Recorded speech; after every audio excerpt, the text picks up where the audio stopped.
Hi guys, and welcome to your daily tarot reading for Saturday the 17th of April 2021. Thanks for joining me.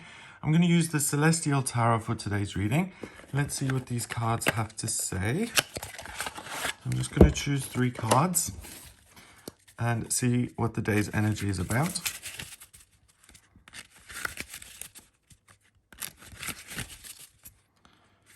Okay, so the first card is Venus, the Empress. Taurus, the Hierophant, also ruled by Venus in astrology.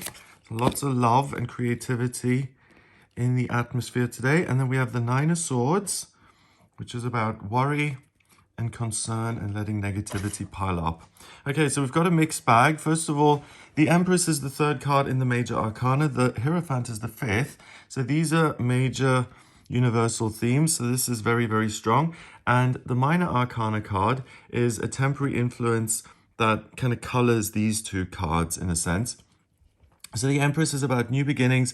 It's about creativity. We've got the 3 here, which in numerology is communication and new beginnings. The Empress is the archetypal mother. So it's about giving birth. It's about bringing new life into the world. We've got Venus, love, beauty, creativity, nurturing, honesty, sense of being at home. We've got Taurus, which is an earth sign, and that's able to take charge of the practical to create art or to write or to design something to make the world more beautiful. So that's the earth element here. Then we've also got Libra. Venus, the planet of love and beauty, rules both of these signs.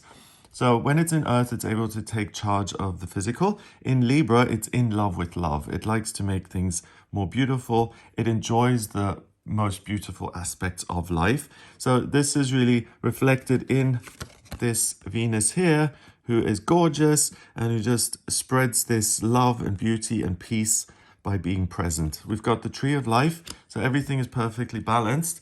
And basically there is an opportunity for new beginnings in love and relationships.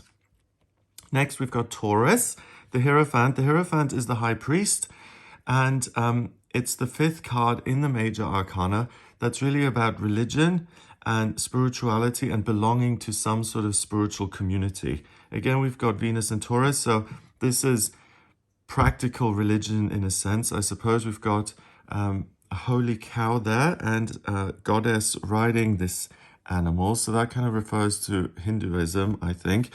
Then we've got a kind of guru in the background giving us a, I don't know about the symbols, but is that a peace symbol? And a rainbow. So he's saying, have hope.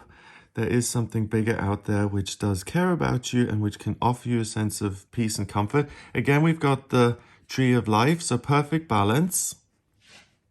And we've got the symbol for earth. So the ability to connect spiritually and to translate that into something tangible through art, through design, through making things more beautiful, through bringing holy, beautiful things into your life or creating them yourself. So it's interesting that the Hierophant in this deck is feminine because the female is about receiving certain energy and then translating it into something else and adapting circumstances that already exist.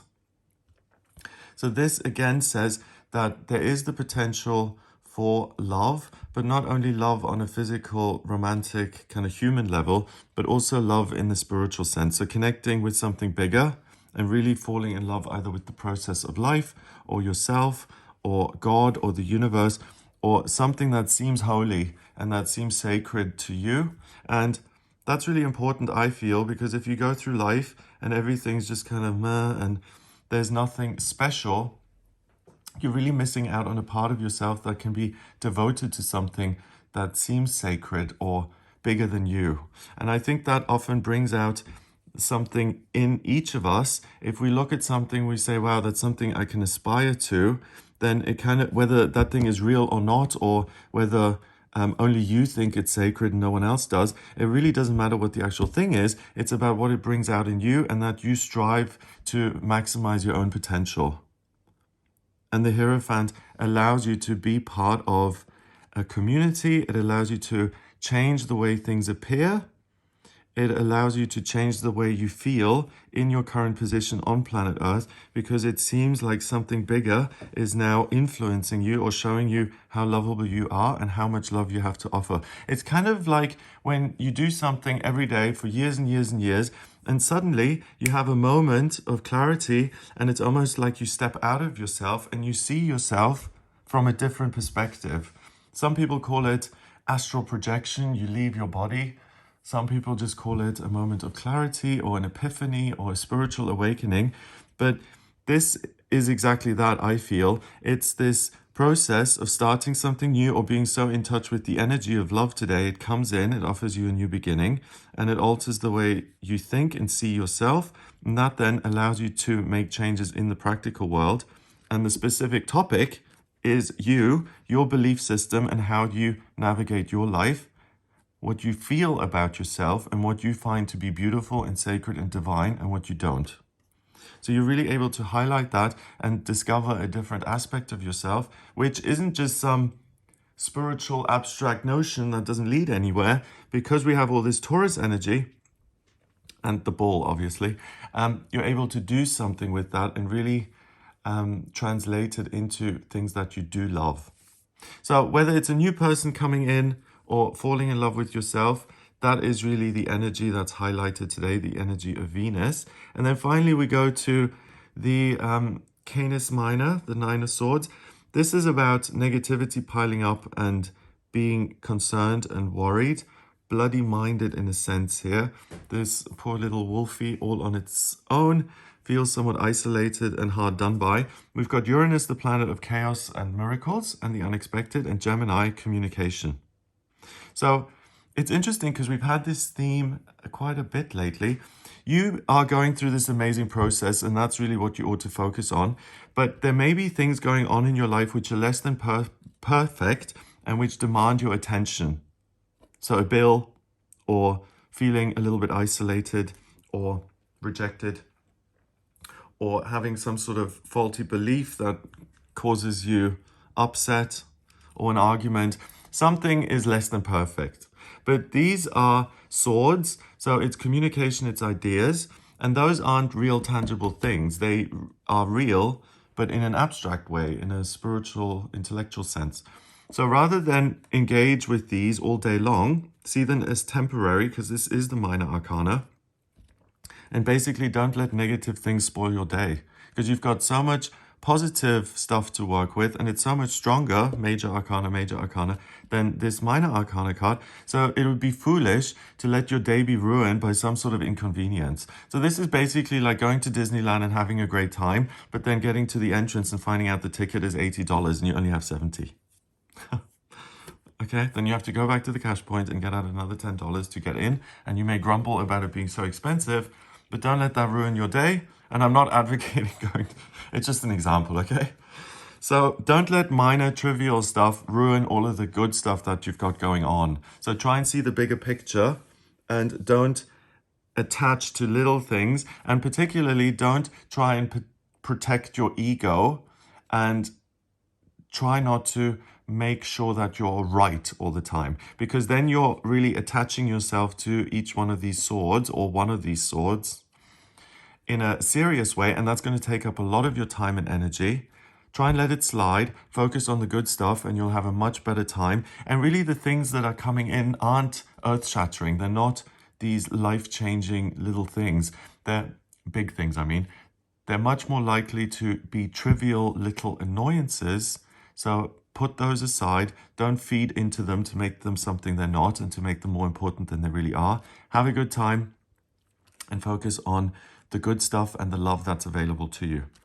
Number-wise, we've got 3 and 5 is 8, and 9 is 17. 1 and 7 is 8, and 8 in numerology is power and strength.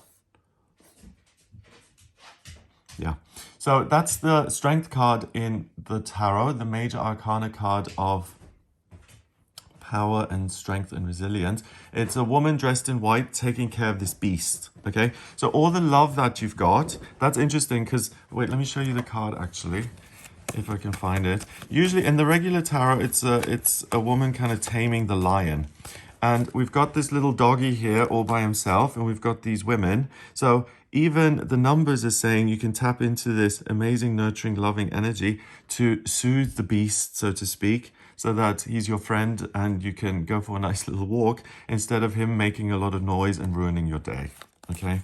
So it's really about, here we go, strength. Here we've got a woman dressed in red and this lion behind her. So you have the strength to take care of any inner beasts and external beasts, and you can stay in the energy of love. You don't have to feed into the negativity. So have a wonderful day. If you'd like a personal reading with me, please get in touch via my website. It's gregoryscott.com. On the front page, click on book your reading to order your reading with me. I use the tarot, astrology, and numerology in my personal reading. So I combine the numbers and the cards in this reading. I combine all 3 divination systems in my personal readings, and I use my intuition as well. So I'm an intuitive astrologer. To draw up your chart, I just need your place of birth, date of birth, and time of birth. And once I've got that, I draw up a snapshot of the sky at the moment you were born, your natal chart. And that really shows me everything about you, your life purpose, your aptitudes when it comes to career and creating an income for yourself. I can see what strengths and weaknesses you have to kind of work with, what you're kind of destined to move into and what you can change about that. So if you have any questions or you want some clarity on what's going on and what's coming up in future, then please do get in touch with me for a personal reading via the website gregoryscott.com. If you like this video, then please give it a thumbs up, hit subscribe, and share the video online. Have a fabulous day, and I'll speak to you tomorrow.